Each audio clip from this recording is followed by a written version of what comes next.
Recent city figures indicate that the oft-heard argument that if we only build enough market-rate housing, prices will be reduced by an increase in supply.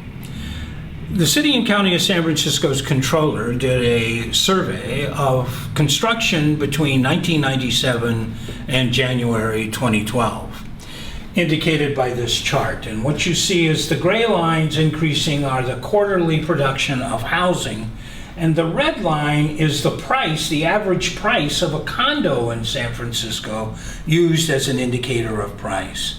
And what we can see is as production goes up, price goes up consistently.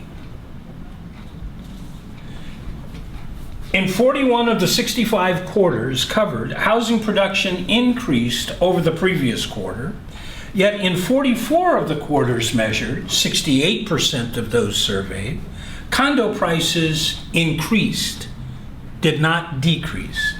During the period covered by the graph, condo prices increased by 288%, from $268,000 to $775,000.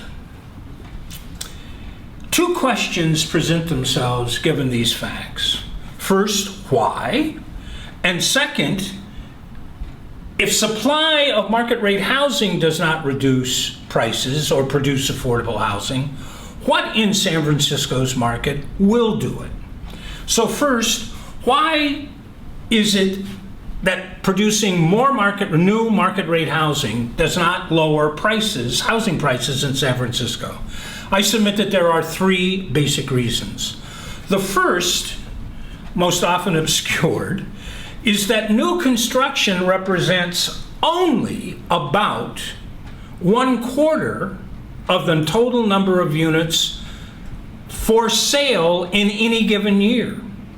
That is to say, between 2000 and 2012, new construction represented about 18% of the yearly for sale units in San Francisco.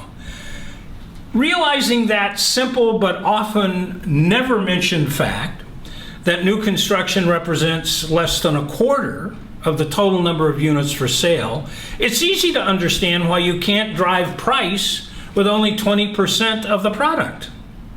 Second, San Francisco really doesn't have a free market in the classical sense that would allow supply and demand to work. For supply and demand to work, neither the buyer nor seller has to be in control, can be in control of the market, can have what is called market control. In San Francisco, less than 13 square miles of our 66 square miles are zoned for housing. Most of it is developed. The availability of new land for new development is extremely small and held by a relatively small number of people. The reality, of course, is that we're not producing more land. We cannot produce more land. Indeed, sea level rise is actually reducing the amount of land we have in San Francisco for residential development. So in a fundamental way, the basic requirement of a free market for housing, the free availability of buyers and sellers, the equal relationship between buyers and sellers, is simply not extant.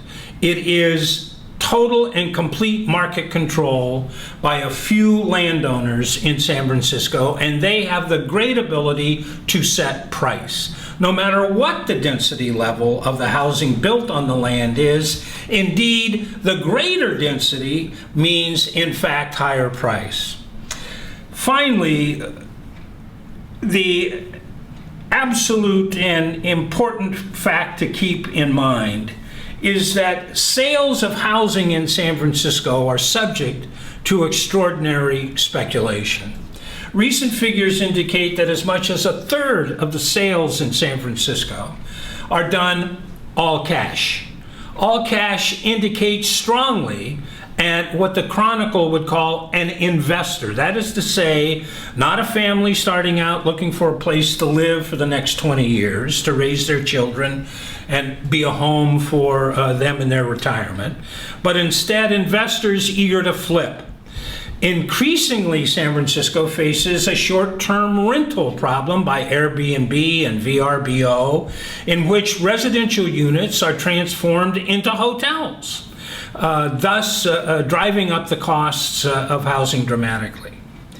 So if the market doesn't work, if trickle-down, old 80s era Reagan supply-side trickle-down doesn't work, and I submit for these three reasons it doesn't work and can't work in San Francisco, what does produce affordable housing? What produces affordable housing is mechanisms that either restrict price or actually take the housing in its property off the private speculative market by some form of social ownership, either a land trust, a community co-op, or the city and county of San Francisco. And that is what has happened in San Francisco over the last 25 years. We have now currently, as of 2011, we have some 370,000 units in San Francisco. 170,000 of them are rent controlled, price controlled. Permanently affordable housing that has been produced in San Francisco is about 28,000 units. Public housing is another 6,200 units. Section 8 housing is another 9,600 units. These are the affordable housing units in San Francisco, and what keeps them remarkably strong is the fact that they are not subject to market controls and market variations, most especially speculation. In short, the most effective affordable housing program in San Francisco is not hoping for the market to trickle affordability down, but to engage actively in attempts to acquire and take off the private housing market as many housing units as we can.